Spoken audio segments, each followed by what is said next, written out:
Well, hello. Sociologists, it's Social Movements lesson number 17.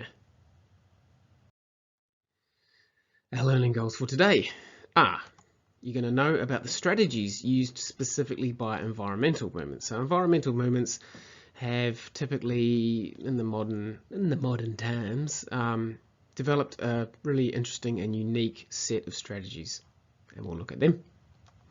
And you're going to be able to draw conclusions. Great skill, for every extended response requires a conclusion. Okay, environmental social movement strategies. Protests often take a narrative form. So saith Benford and Hunt from 1992. Yeah, so they try to tell a story. For example, Greenpeace talks about the whole David and Goliath thing. You know, that's the little guy against the big guy, and they are David, and Goliath will be like the fossil fuel industry or whatever. Imagery is also very important. Yeah, so like costumes, cool posters, blah blah blah. And the legitimacy of environmental social movements comes from the sincerity and commitment and appeals to emotions. So said Swerzinski in 2002. Yeah, so, yeah, got nothing else to say on that. Rituals are also common. That's repeated symbolic public behaviour. So, perhaps there's a blockade every Friday. Extinction Rebellion, I'm looking at you. Although they've obviously had to slow down doing that since the pandemic. The rituals are not just a form of protest, it also helps to bind the social movement community together. Yeah, just like religious communities when they have prayers together, or they chant together, or they sing at church on Sunday. Rituals that happen regularly and in public and together help to bind the community, the social movement community together. And that might seem ridiculous, but it's quite important, because one of the main reasons that a social movement can fail is due to disunity. Yeah, so you've got to keep the unity up through these things. And obviously it does communicate to a wider society. So this here is a climate change protest from London, I believe. I think it's an Extinction Rebellion thing. So you've got the art, you've got the narrative, you know, they have a lot of boat iconography because of sea level rise being one of the major effects of climate change. I think this is more footage from the same protest. Yeah, I reckon that's that red costume. I feel like that's something to do with ancient Greek theatre, but who knows? Maybe it's just blood. I feel like that's a Banksy, or at least it's someone copying his art style. From this moment, despair ends and tactics begin, and that's the Extinction Rebellion symbol. I'm not pushing Extinction Rebellion, they're just very visible, so it's easy to find stuff to put in videos about them. Here's an Australian one. We want more learning and less activism in schools. So this was one of the early school strikes for climate. Some politicians criticised the students for taking a day off to protest and said that they should have just been in school instead. And that's the reference there is Scott Morrison came into Parliament at one point holding a massive bit of coal to show his support for coal miners and the fossil fuel industry, and don't we, my precious, that's a reference to Gollum from Lord of the Rings. He would say that about his magic ring. It's less funny when you have to explain it. I'm sure the dinos thought they had time. Yeah, so you'll also find in protests that humour goes a long way as well. Yeah, so they're trying to one thing you might try and do with having a fancy placard is get on the news. Yeah, if you've got awesome placards, they get on the news, and then that generates more awareness for your social movement.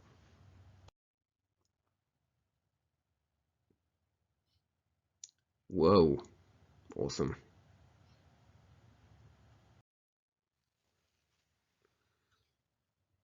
Another climate protest placard.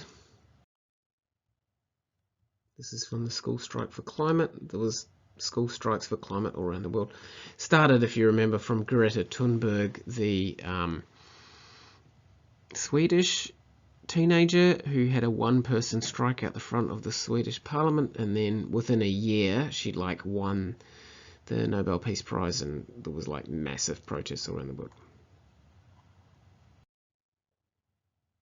Well, that's just so rude. I'm not even going to read that out loud. I love that, girls. Top, give me attention. Well, I think we are.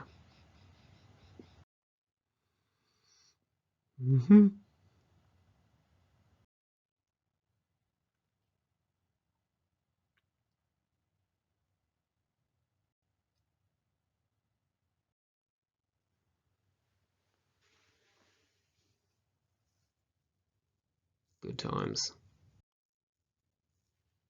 Stop being dumb. Get off your bum. Yay. Right, your activity is, well, one of them. I want you to read this. So go to bit.ly/Forms of Power 2020. Really awesome article there. If you want to, you can take notes, but either way, definitely read it.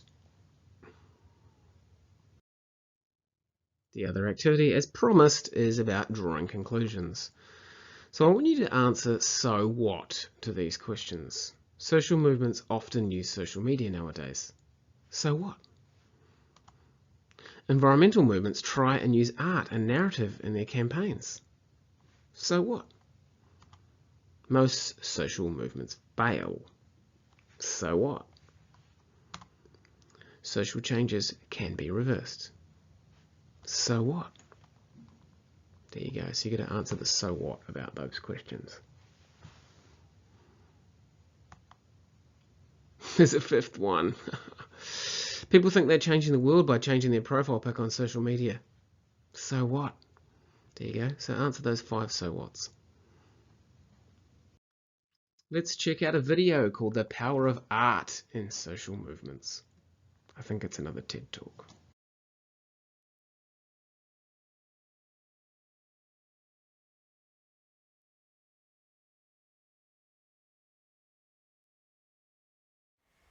Would it surprise you to know what happens when artists get involved in revolutionary processes of social movements? In a Latin American context, particularly in Chile, this occurred.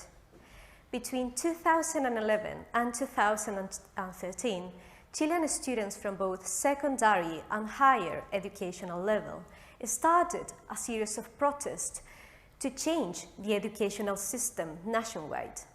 They took over 600 schools and universities, demanding free, public, and quality education for all.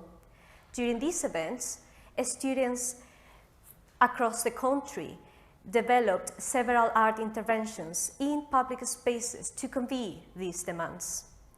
Through collaboration, students from different art disciplines managed to summarize and visually communicate the students' demands, creating new artistic works that affected the government's political and educational agenda. My PhD aims to identify how these interventions and art objects created by art students were created, and to understand the role and impact that art had during this student uprising. More simply, I want to find out what is the relationship between these art interventions with the student movement of 2011. And how will I do this? I will identify the objects and interventions created by art students. I will try to understand how these students create these objects, what materials they use to create them, and the meanings of these interventions. By understanding and uncovering the stories behind these objects, this information will allow us to further understand and comprehend the role that art had during these student movements.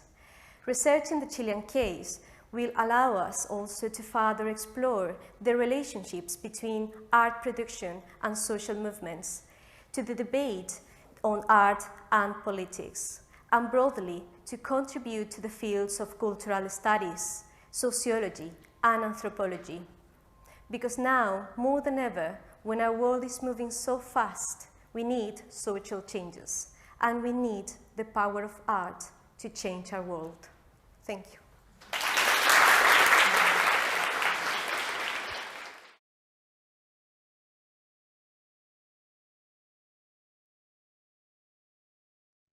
This is definitely a TED Talk. It's Art, Social Change, Uncomfortable Conversations by Marquise McFerguson. And this is a TEDx event somewhere in the States. Check it.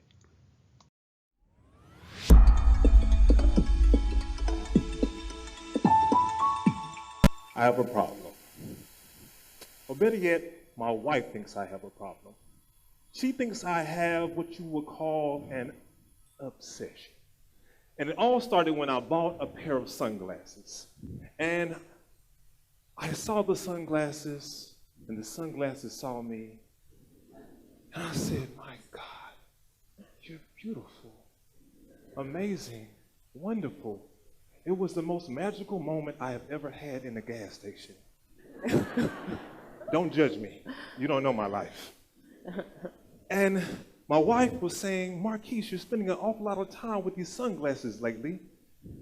Are you obsessed? And I was thinking, obsessed? No. I mean, sometimes me and the sunglasses like to cook together. I mean, sometimes me and the sunglasses like to sit down and write papers together. I mean, sometimes on a Sunday afternoon, we like to go to the grocery store and fruit shop. And then sometimes we'll even sit down and read a book together, but I don't think that makes me obsessed. And so I went to my wife and I said, you know what? I've been thinking about what you've been saying. I think you're jealous. I think you're jealous of the relationship that me and the sunglasses have. And you just don't understand the power. And you don't understand the love that the sunglasses have for me. And so I took the sunglasses off and I placed them on her eyes. And then I stepped back and I said, can you see the bluish purplish tint that the sunglasses put on the world? And she said, yes. I said, can you see how selfless the sunglasses are as they protect your eyes from the UV rays trying to attack you? And she said, you're being dramatic, but yes, I can see it. And then she said, then I asked her, can you feel the power? And she said no. And so I took my sunglasses back. And I know you're probably thinking, what do sunglasses have to do with art, social change, and uncomfortable conversations? Now, when I talk about art tonight, I'll be talking about specifically how poetry, or more importantly, how poetry can be used as a method to help people tell their stories. And so I'll be talking more about the art of storytelling. And now you're probably even more confused because you're thinking, what do sunglasses have to do with storytelling? But think about it. When you take off your glasses, or when you take off your sunglasses, and you place them on someone else's eyes, at that point, they can begin to see the world as you see it.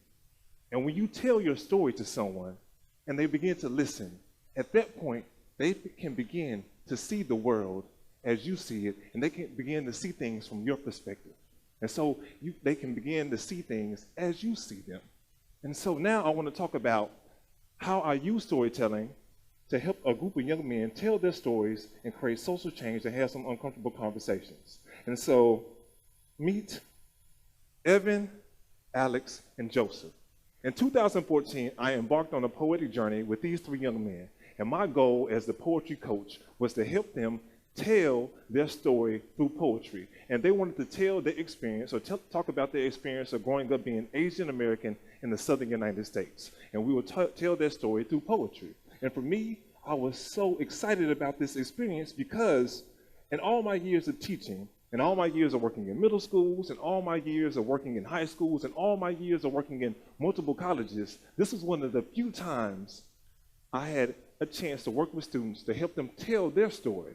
Because you think about it, academic institutions, you sit down and you're asked to learn somebody else's history, but rarely do we get a chance to tell our own. And so I sat down and I talked with the young men, and we talked about times they felt like they were stereotyped, Times they felt like they would go turn on the TV or look on the movie screen and they would rarely see people that looked like them and how that made them feel. They also talked about times where they would feel like they were never quite fully accepted as being American, but they also were never quite fully accepted as being Asian. And so we put these stories and we put these experiences into a poem, and then we created a short film, and it was absolutely breathtaking. And they actually titled the poem, the short film, Where is Asia America? And after we filmed the short film, I was like, wow, I got a chance to grow, you got a chance to grow, we grew together, and it was like, I never knew some of the things you showed me, and I thought the project was over. I was like, high five, because I'm kind of awkward with my coordination, and it was a beautiful moment. But then a teacher heard about the project that we were doing, and that teacher submitted the short film, unbeknownst to me, to a conference. And so 2 or 3 months after we shot the short film, we were on a plane to San Francisco, California, to premiere the short film at the Center for Asian American Media Festival, which is sponsored by the Smithsonian Institute. And I was nervous. My stomach was in knots. We're sitting at the film premiere, and I'm thinking like, oh my goodness, what are these students gonna think? Because there were hundreds of students who were Asian American from all across the nation in this theater, and I'm thinking, what are they gonna think about this? They're gonna be like, oh, get that guy and beat him up. Okay, so the film starts, and the students absolutely, positively love the film. So many students came up to me after the film and said, I can't believe somebody took my life story and put it on a screen for me to see. And it was impactful. But what was more impactful for me was when I took the short film back home and I began to show the short film to students who were not Asian American. And at that point, so many students began to talk about, wow, I never knew that was your experience. Oh, wow. I wish I would have known when you were going through some of the things you were going through, I would have stood up for you. Oh, wow. I didn't have the exact same experience, but I experienced something similar, and it made me feel the exact same way. And so then you have students who weren't Asian American, who walked by these students each and every day in the hallways and didn't see themselves as being similar. Now they start seeing the similarities between each other.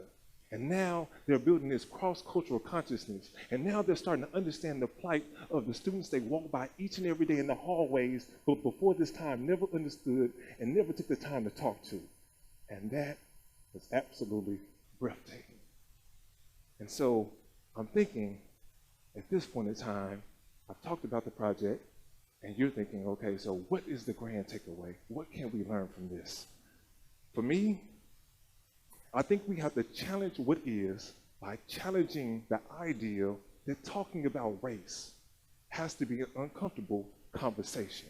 I think we focus on that too much. I think instead we need to shift our focus to understanding the benefits that can come from us having productive conversations about race, or better yet, we can shift our focus to understanding how important it is to understand the stories of people who don't, quote unquote, look like us. And whenever we build up enough courage to take the time to listen to someone whose story doesn't look like ours, I believe at that point, maybe, just maybe, we can change the world by changing the way we see the people in it. Thank you.